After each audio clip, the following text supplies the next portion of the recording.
Welcome to Around the Girdled Earth, this podcast where Dartmouth stories come to life.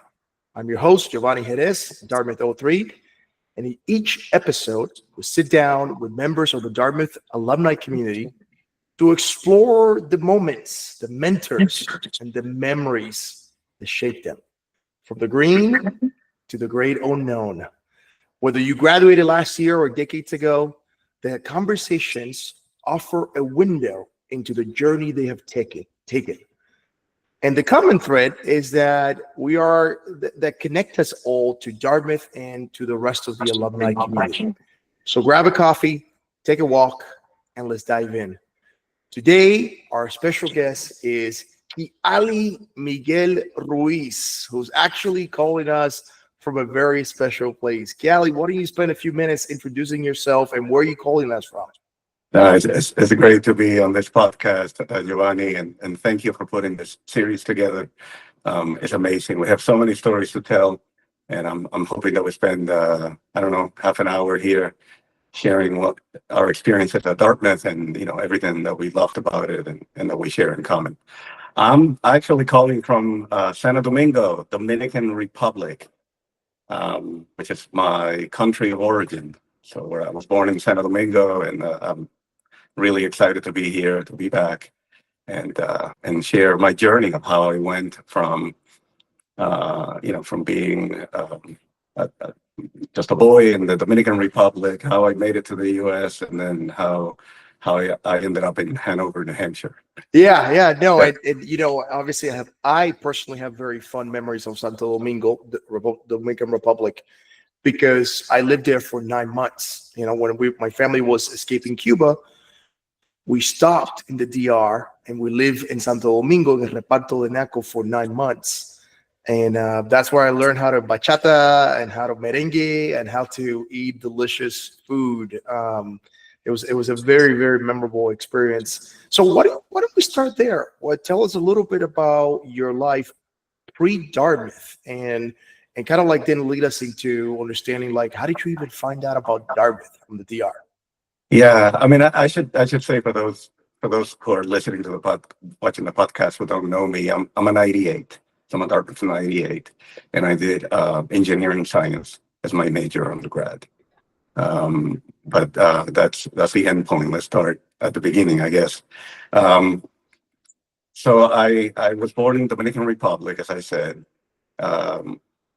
And my family's history is kind of typical of so many immigrants that go to the U.S. So my family was from La Vega, which is in the Cibao region of the country. It's in the center of the country, middle of the country, mountainous agricultural area.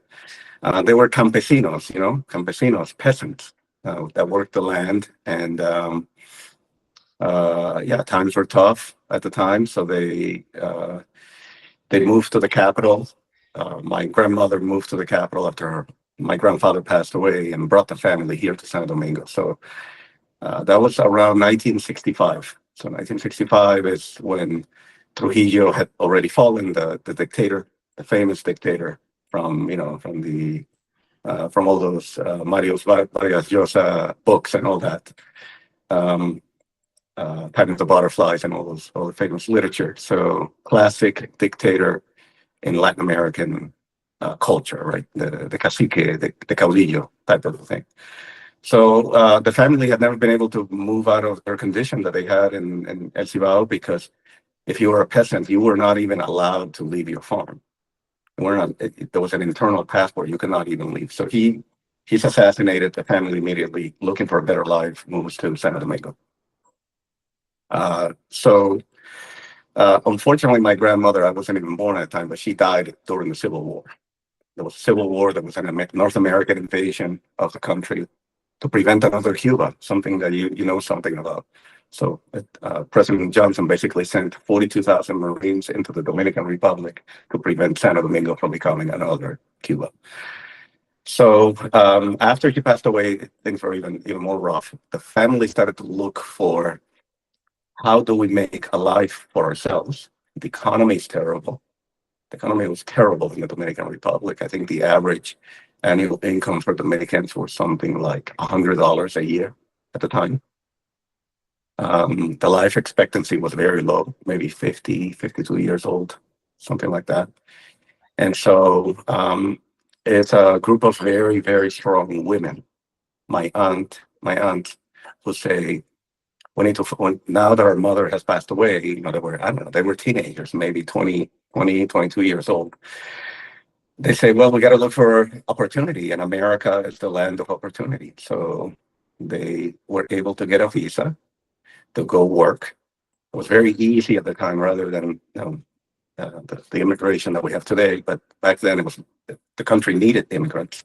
They needed immigrants to work specifically in the textile factories in New England. So it's that American tradition of, it was first the Irish, then the Italians, then another group and another group. So following in those footsteps, my aunt ended up in Lawrence, Massachusetts. So Yes. it's a small city just outside of Boston. It's very Latin today. Very, very Latin. Back then, it was mostly Irish. How old were you, and who was the core of the family that was migrating? So my mother was only 12 years old, 14 years old at the time. I wasn't even born yet. Yeah. So they migrated in 1967, maybe, to the US. So the two older sisters go to the US. And why Lawrence, Massachusetts? Lawrence was the textile capital and shoe capital of the world at the time. Okay. So everything that went to China, basically, everything that we've seen with globalization, everything going to China, everything was in Lawrence. So all the shoes, like New Balance started in Lawrence, Reebok, they all had factories. Levi's jeans had factories. All the clothing that we wear that's made in China now was basically made in textile factories along the Merrimack River at Lowell, Lawrence, New Bedford. That was the Manchester, New Hampshire, Concord, New Hampshire. So when you kind of drive there and you see the big mills with the canals, with the factories, that's what they were doing. So they were working in the factory, working on textile, yarn, process, sewing, all of that. So your family picks up. They take your mom over here. So no, not my mom, not my mother. My mother had to stay. Okay. The two older ones got visas. Got it. But Working then, so they visas. started going, and then they set up the grounds for you guys to finally migrate. And then, how old were you? Were you born in the DR? I was born in the DR because my mother was waiting to get a visa. And so she's making her life there, like here in the DR. And so another decade goes by, I'm born. So they go in 1967. I'm not born until 1977. But they're making money. They're sending some money back. The family is doing a little bit better. Okay. And so eventually what happens is that they're able to, my aunt Benita, mi tia Benita, she gets US citizenship after being in America for 10 years. She's married in America. Her son is born in the US. So she's a citizen now. As a citizen, she's able to request for her sister, her youngest sister, to come to the US. Okay. So the request is put in around that time. I think it's like 1980. I was like 3 years old. And it took more than a decade. Were you an only child, or no? I have a brother, my younger brother, who's was. So now your aunt is claiming your mom and your two brothers and my right. Got it. The two of us, just the two of us kids, to come to the U.S. So so when do you make it to the U.S.? When do you in 1991? How old were you? I was 14. I think I had just turned 14. Wow, 1981. 1991. So from 1980 to 1991, we had to wait in the queue, basically in the immigration queue, to get that approval. So it was a very long process. So you arrived to Boston, well, Lawrence, Massachusetts, and Yes. you start acclimating. And what grade do you start? And like, how did you learn about Dartmouth? Yeah. Yeah. So I started, I got there, I was 14, and and yeah, this whole transition. I mean, I didn't really speak English at the time. I mean, I knew a little bit of English, but I could read it kind of, but I didn't speak it. So there's a bilingual program, takes a couple of years. Great teachers. I mean, I had to remember my teacher, Mrs. Partham, Mr. Partham, wonderful people, like taking these immigrant kids and just basically integrating it into American society. So one day, finally, when I'm in my, I think it's junior year. So I did 2 years. Towards the end of my junior year, I get called into my high school counselor's office. Um, and she says, "Hey, you have really good grades, you're a pretty smart kid. Have you ever heard of the Ivy League?" And I said, "No, what is that?" I don't know what that is. And, I could see that she had in her office, she had all the pennants of all the schools, all the Ivy League schools. So, there was the pennant for Dartmouth, for Harvard, for Brown. And she was a specialist in getting poor kids into the Ivy League. That's what she did. And so, yeah, so she goes, I'm like, I don't even know what that is. And she goes, okay, don't worry about it. We'll work on it. And yeah. So she's so talented in you. She saw an opportunity. Of Yeah. course, she was comparing you with the rest of the other Latinos in her class, Yeah. and she says like, "Okay, Kially, I see a bright future in you. Let's set you up and make you aware of this." So then she puts you through a process, which is, by the way, your story is very similar to mine Yeah. in many ways. That way, it was a counselor and an English teacher who sort of like saw the same thing, connected dots, and then helped me pave the way to there. Absolutely. Absolutely. I'm sure that it's very common to So, did you connect with visit us. Yeah. Dartmouth before applying? Yeah. So what happened was that first, in order to prepare to even deal with the idea of going to the Ivy League, I had to play catch up, right? Because I'm 16 years old and I'm behind. I'm definitely behind at that point. So she was able to arrange a scholarship to do summer school at Phillips Academy in Andover. So that was kind of like, okay, we're going to get you into this like prep school, basically, for the summer. And we're going to get you into this AP program. You're going to take nothing but AP classes. And AP teachers at this it's the lowest income city in Massachusetts, I think, Lawrence, or it's one of the lowest ones. But they had this AP program, and the teachers were amazing. So they had, like, the teachers were former in chemistry and physics, were former engineers that had already retired and that come back to teaching. So when it comes to applying for schools, my mother didn't know anything about any of this. I mean, right? She has no idea of this world, and no one in my family knows anything about this world.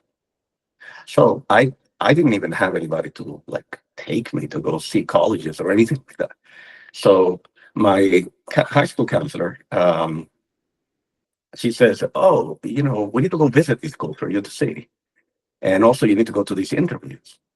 I go, "Well, I don't know who would take me because my mother, I don't like even know how to get there." So she's like, "I'll take you, no problem." So she actually drove me, Miss Corey, Mrs. Corey. She took me to my interviews and to visit the different campuses, to Harvard, Yale, all the different ones, MIT. And what happened was when I went to Dartmouth, I just fell in love with it, 100%. It was like the minute that I walked onto the green, I got that sense of place.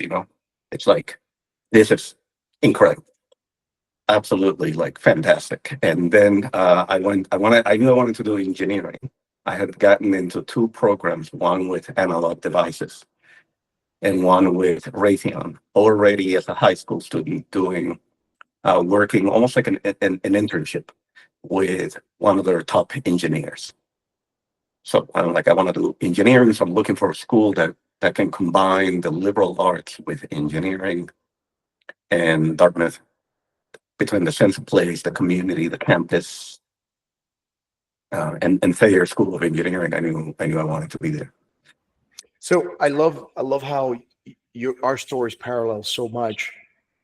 I too make my way to Dartmouth through Phillips Academy and through the prep school programs. And I agree with you. Like out of all the schools that I visited, when I landed at Dartmouth, I just instantly something connected, right? And maybe because the campus looks so similar to Phillips, right? It gives you that like that close knit community feeling. That maybe that was my already unconscious bias that I have for Dartmouth, right? Compared to the other schools. But so you arrived to Dartmouth, and why don't we do some rapid questions around here? Okay. What was your major, and what were some of the hobbies that you were doing?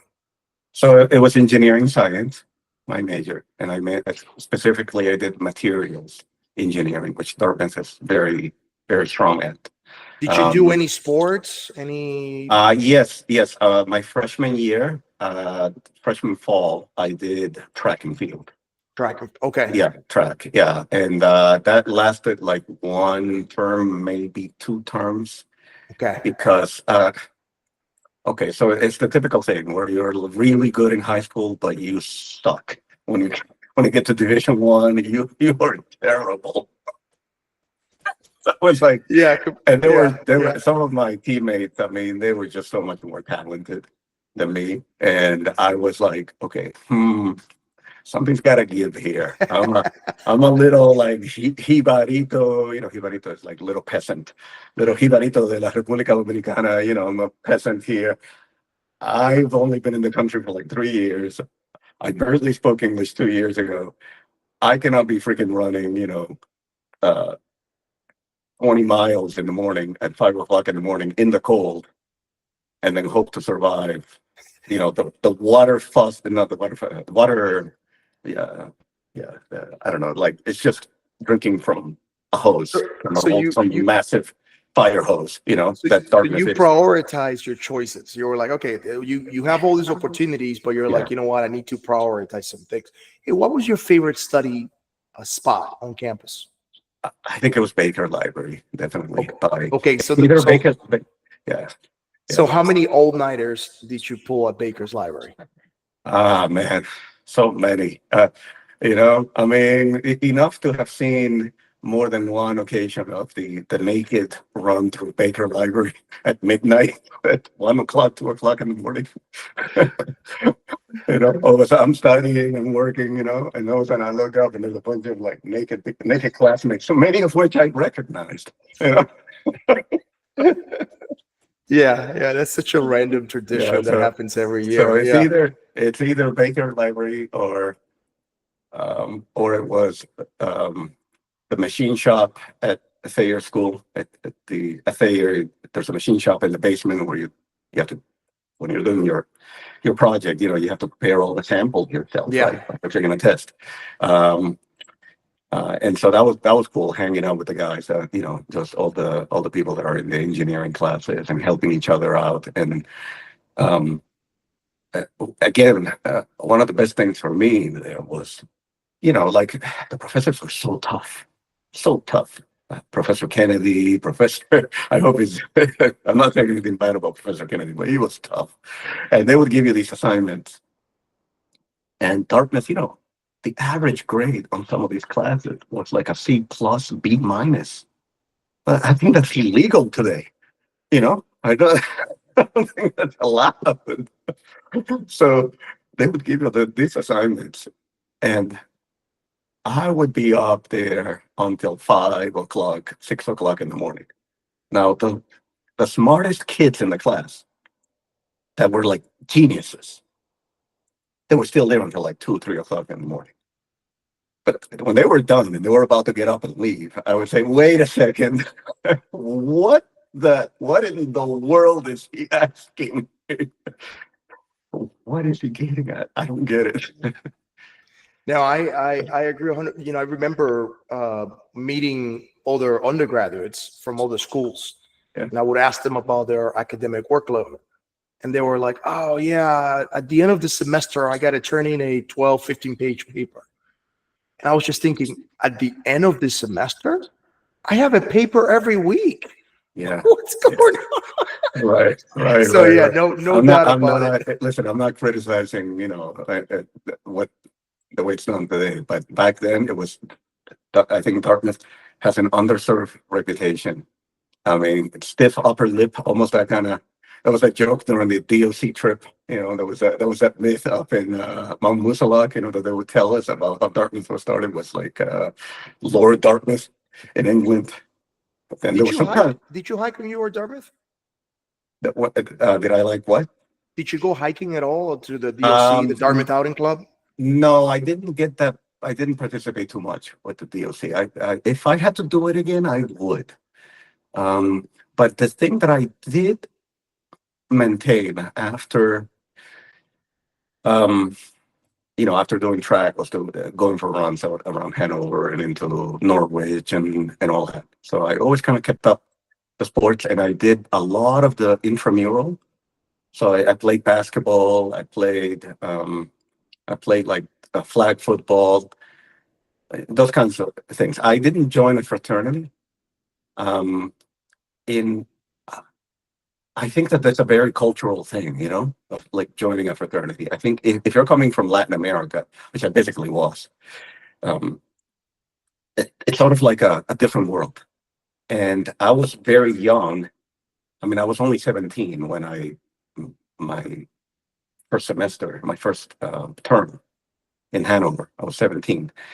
And so in the middle, in the ruckus of sort of just even getting acclimated, I just didn't have that understanding of the Greek system and what that was and all that. So I didn't join. Later on, I became friends with a lot of the brothers at the houses. And so I was kind of almost taken in as like I think they felt bad. Here's this nice kid. Okay, look, all right, he's not a brother, but we'll let him hang out with us or whatever. And they were really nice to me. But so I had a great time with that. So I was busy with that. I did student assembly, student government. It's an at-large rep, and I was president for 1 year of La Alianza Latina, which was the Hispanic Latino Association. But so So you know, maybe yeah. Sorry. let's stick to that topic, because maybe you could, as now that you're looking back into your experience, right? How will you optimize your Dartmouth experience now that you have the ability to reflect on it, right? In other words, like if you were to give yourself advice, right, at a younger version of yourself, what are the things that you would say? Hey, look, here's how you optimize your 4 years at Dartmouth. I think it's a great question, Giovanni. It's so different today, though. Like for me, one of the things was the level of scholarship that you got at the time, even if you came from a working class background. I mean, I still had to work. I had to work 20 hours a week. I worked for Dartmouth Dining Services, 20 hours a week. While going to school in a tough program, engineering program. That was not easy.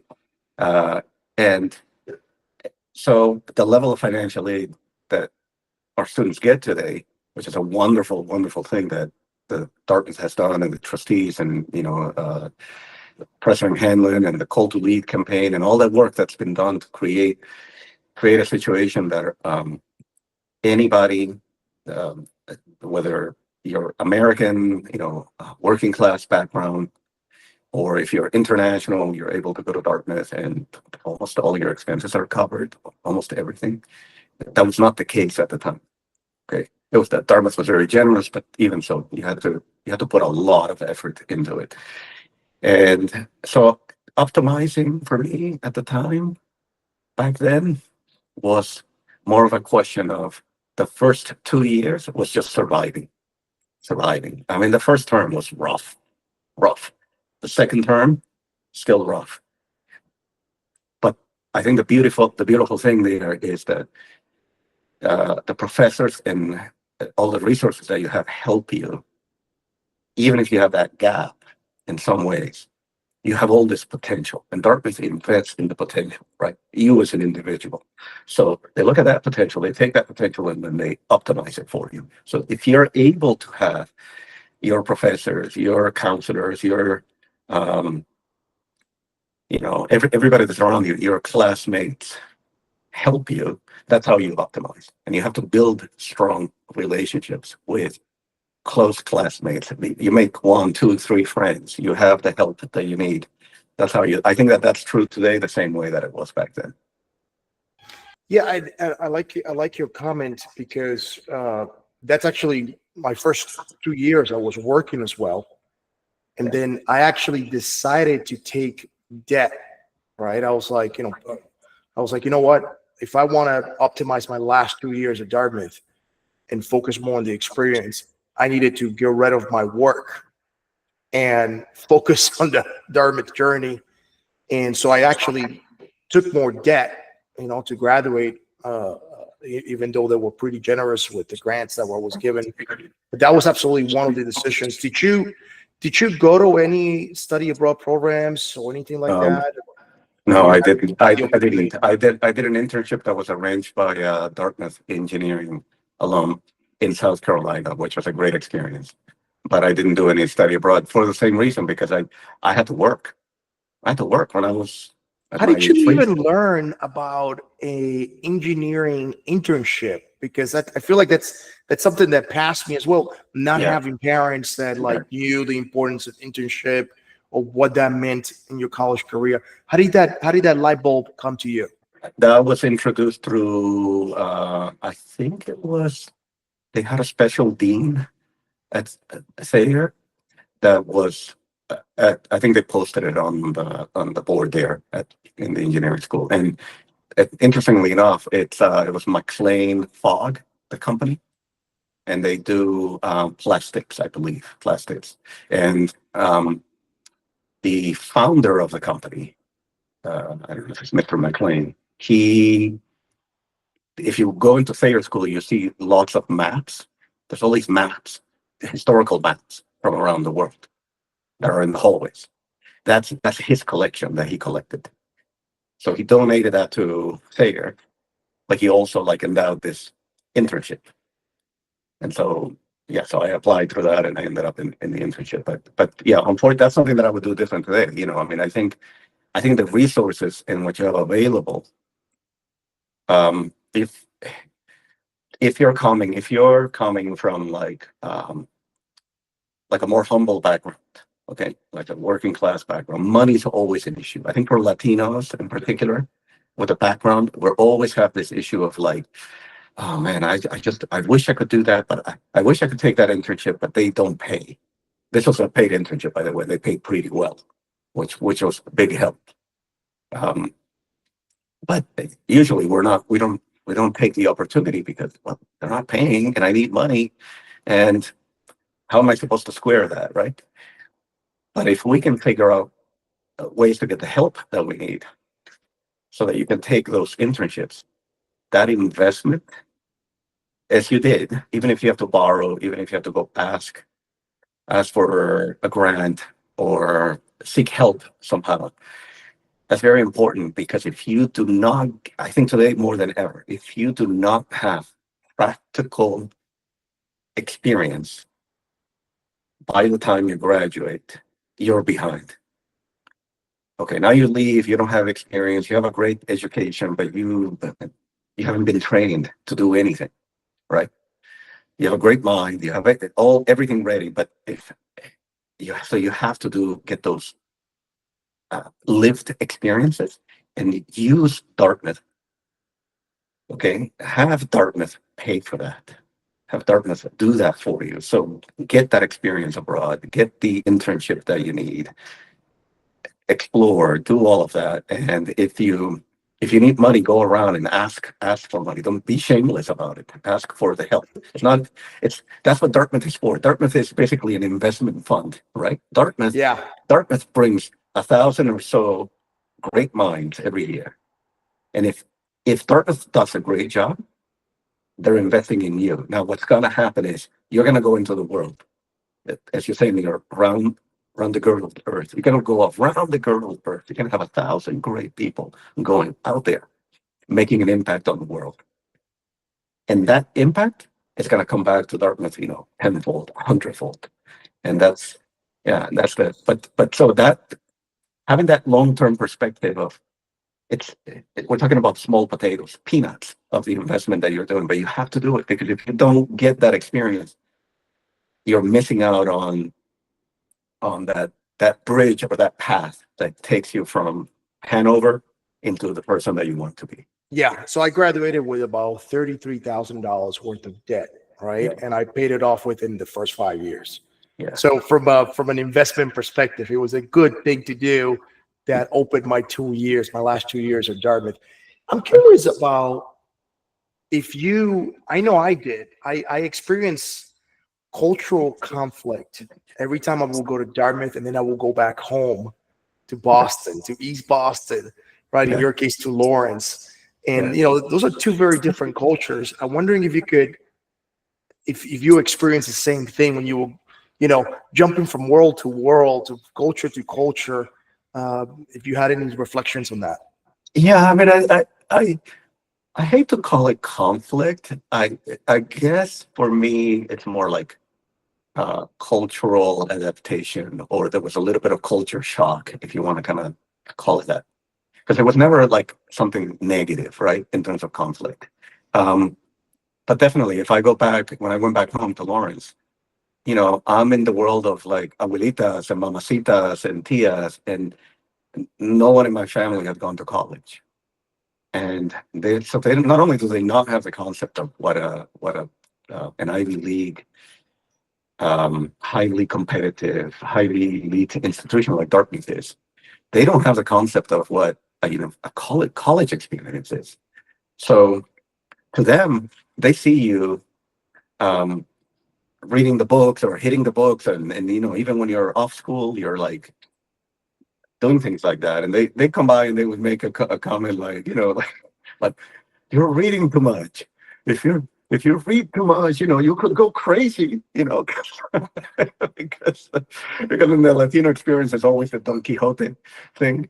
There's the famous thing, there's the guy that read too much and went crazy, right? So I would get that from that side. And then there will always be, the comments of like, you're going to go to Dartmouth and then you're going to fall in love with some, American girl, and she's not going to be Latina or whatever.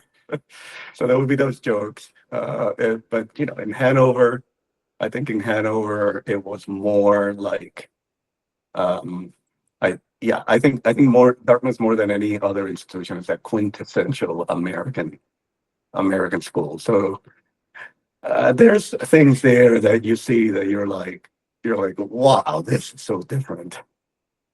Like the alcohol culture, for example, right? As you know, it's just that this whole idea of chugging beast, that doesn't happen in the Dominican Republic. The Dominican Republic is more like you're sipping on your like cold. Drinking a presidente, it's like drinking having Coca-Cola, right? And it's more like we're just we're chilling out and relaxing, and good and bad. I'm not saying one is better than the other, but then the culture is very different if you're coming from a Latin American background and you arrive in Canada. So I learned that lesson. I learned that lesson early my freshman year, first 2 terms. I got drunk less than 5 times, and I was like, "This is stupid. This is not me. I'm not doing this again. I'm sipping." Right? And so those were lessons that were part of the experience. Definitely had my experiences of the walk across the green, and the next day, and everybody knows that, and then we're not gonna get into no details. we're not gonna get into the details of the dating scene in Hanover, which apparently doesn't exist, but those are all valuable lessons as well. And so now you not only did you survive Dartmouth, but you thrived. You went to Thayer, you went to undergrad, and then you went to Thayer, and then you started, this amazing professional journey post Dartmouth. I'm wondering if there was, as you entered the real world, like, is there anything that stood out for you? Any post lessons that like, oh wow, I'm glad I did this at Dartmouth and it helped me to the real world, or vice versa? I mean, I think the Dartmouth network, alumni network, works in mysterious ways. Okay, so we have this idea that the alumni network, it's like, oh, the world is your oyster. You're just gonna pick up the phone, and some alum is gonna like open doors for you. Um, it does. It actually does, but it does it not in ways that you would expect. So when I graduated, I was recruited into the work for Saint-Gobain, which is, I think it's a French company in materials, in glass. Okay, a glass maker, and ceramics and materials engineering, high-tech powerhouse. And it's the oldest, I believe, it's the oldest corporation in the world, founded in 1675 by King Louis in France. And Saint-Gobain recruited at Dartmouth because it's like this idea of the tradition. Saint-Gobain and one of the alumni from Dartmouth was very keen, the head of HR or the vice president of R&D was very keen on recruiting students from Thayer, because Thayer was also very good in materials engineering, which was my major. So, Saint-Gobain has factories all over the world, and they needed an engineer who could speak Spanish. So they sent me down to Brownsville, Texas, and that was my start, was in Brownsville. And immediately they throw me into the deep end of the pool, and I'm in charge of a manufacturing line with 100 people, doing all the quality engineering for that manufacturing line. And they said, well, the biggest problem we have is we have a quality control issue. We have to have traceability. We have to know when we have a problem in quality, we have to know the reason why we have a problem. I said, okay, so we want to put in a computerized tracking system where we take all the measurements, we put it into a computer database, and we're able to apply statistical analysis, predictive statistics. We've heard about this Kaizen, lean manufacturing, 5S. All this stuff is coming out of Japan, right? We want to be like Toyota. Like, okay. And we heard that you guys, that you're coming from a school where you're supposed to be smart. So, we're gonna put you in charge of this thing. So yeah, so that was my first project. It was basically, I had to build a computerized system throughout that factory, and every measurement, everything had to be trackable. And then my boss comes by and says, okay, that's beautiful. So you got the system. Now you got to show if our investment in you and in this system is going to pay back. So, like, we're wasting $10 million a year in scrap. So how much is this going to save? Okay, I said, well, I'm getting the data on that. I'll come back to you. And that first year, we saved $3 million in scrap out of the 10 million. So the Dartmouth investment paid off for them in the first year 100x at that factory. That was my first job.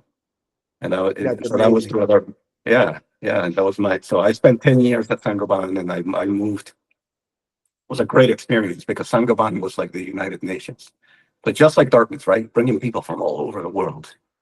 And so eventually I ended up in the R&D department for Saint-Gobain in Massachusetts, okay, in Westboro, Massachusetts. And we had 800 PhDs just working on material science.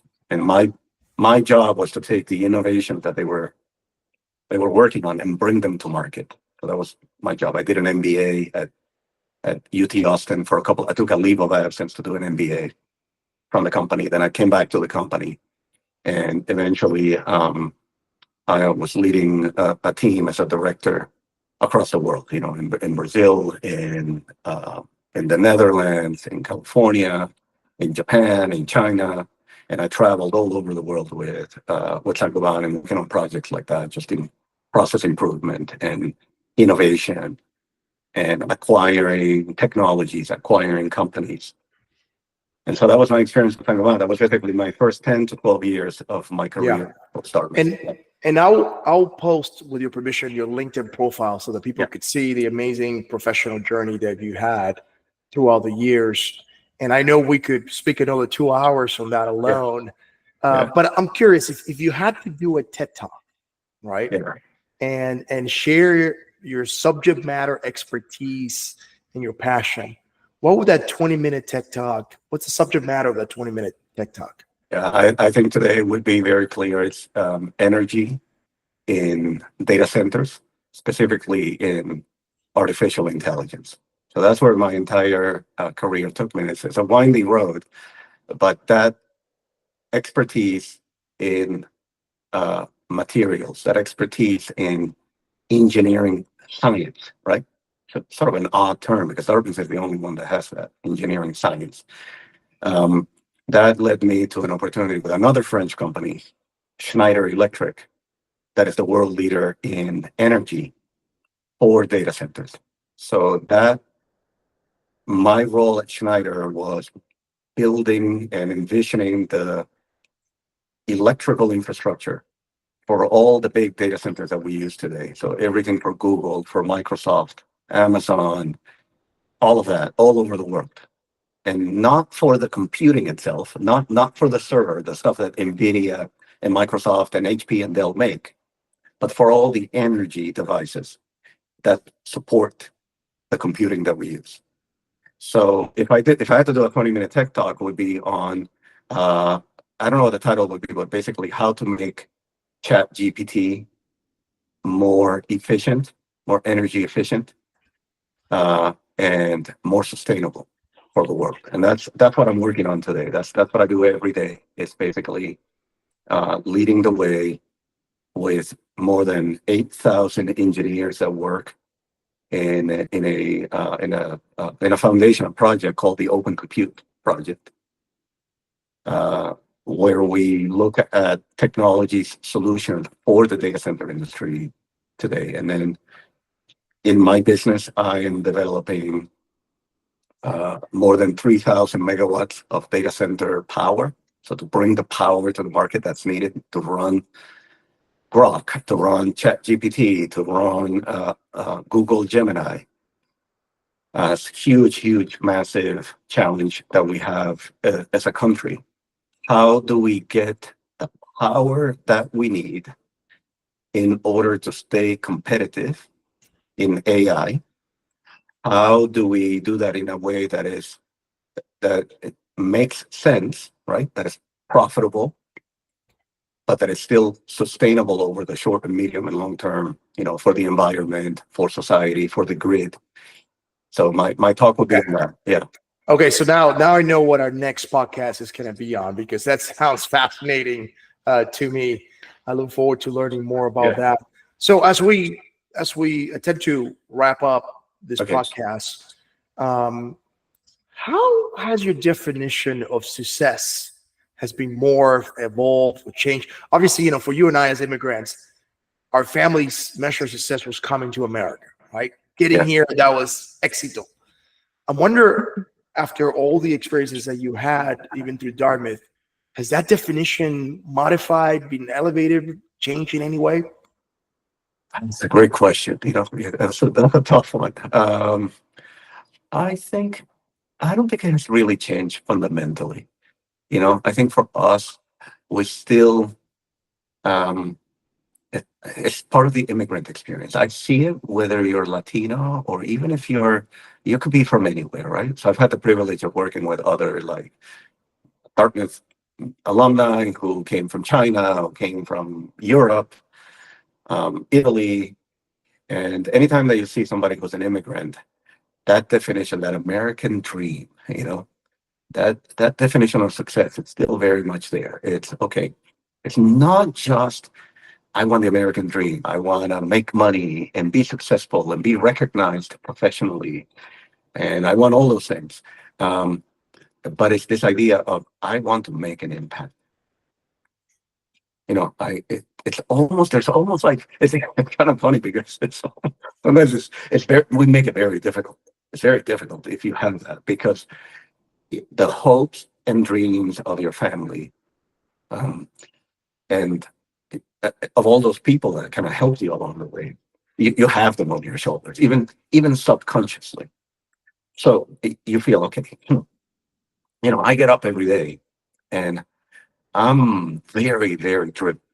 And I think this is very true of the Dartmouth type. We're very chill. We're very like cool cat kind of thing. But man, we are competitive. We're very driven. So I get up and I'm thinking, be better. I have to. What can I do today to make an impact? What can I do today to be to?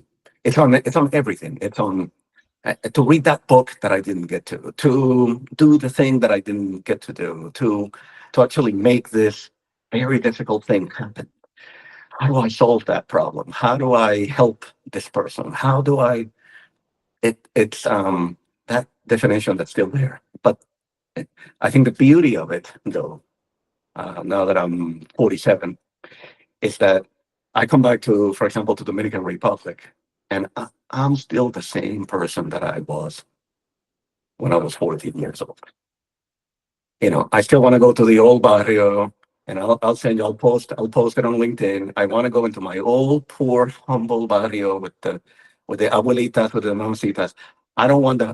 I'm staying at a nice hotel. They have fancy food. I don't want to be eating this fancy food. I want the arroz con habichuela, con carne, el moro. The basic for those who don't speak Spanish. It's basically rice and beans. Okay, I just want my basic rice and beans kind of thing. And so Dartmouth is transformational for us, and it changes you, and you're a different person, but you're still the same person. And so the definition of success doesn't really change. But what you do have, because you've been privileged, and Dartmouth has given you this incredible ability, right? That they've taken that raw diamond and the raw ability that you have and polished it. You do. I mean, I'm sure you do. You feel that way too. You feel that, hey, I gotta, I need to. I don't know. It's not right, because you almost feel I need to earn that degree. It's like, how many freaking times am I going to earn this degree? I've already earned it. Yeah. No, I empathize so much with your comments, right? Because it's like, who do I attribute my journey to, right? Is it my Cuban genes? Is it my parents? Is it my work ethic? Is it my 4 years, my formative years at Dartmouth? Is it that drive, my faith? Like what is it? And I think I always come back to the answer. It's all of it, right? It's that unique grid combination, right, that makes conversations like this so unique and so interesting for me. I'm sure you have the same thought. I've yet to meet a Dartmouth alumni that I don't find interesting, right? Like there's always amazing inspirational stories behind that. And that was my motivation for even doing this podcast, so that we could try to capture those voices. I think it's a wonderful thing that you're doing, Yovany, because these voices, these stories need to be told. They need to be heard. And we're at our best as alumni when we're authentic. And Dartmouth is one of those places where you can be authentic. I don't want to say, MIT, Harvard, some of those other places, they're wonderful. They're academically rigorous and all that. But Dartmouth has the thing where you can just be, just who you are, be who you are, and to share those stories, and that I volunteering, for example, in interviewing, in recruiting students to Dartmouth, right? That's part of the system, right? Dartmouth is, it's not just, hey, can somebody get a 1600 on the SAT and have great academic? That's not going to get you into Dartmouth. You have to really show that you have a passion for something. You're bringing something authentic, something different, so that the education really comes as much from your classmates as it comes from the classroom. Yeah. No, I think one of my professors said it to me early on my freshman year. He said, like, you don't understand. You might be the only Cuban at Dartmouth campus today. Yeah. But for you, that's a unique experience. But for everybody who meets you, that's also a unique experience because they never met a Cuban American like you. And I was like, oh, I never thought about that from that perspective, right? Yeah. And it was a very, very interesting Absolutely.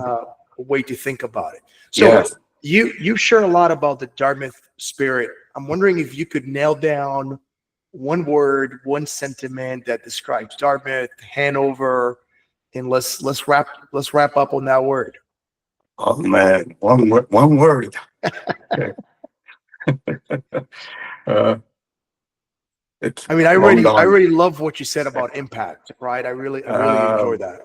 I'll go with something lighter. You know, it's dead now, but EBA's pizza. And I know that's 2 words, but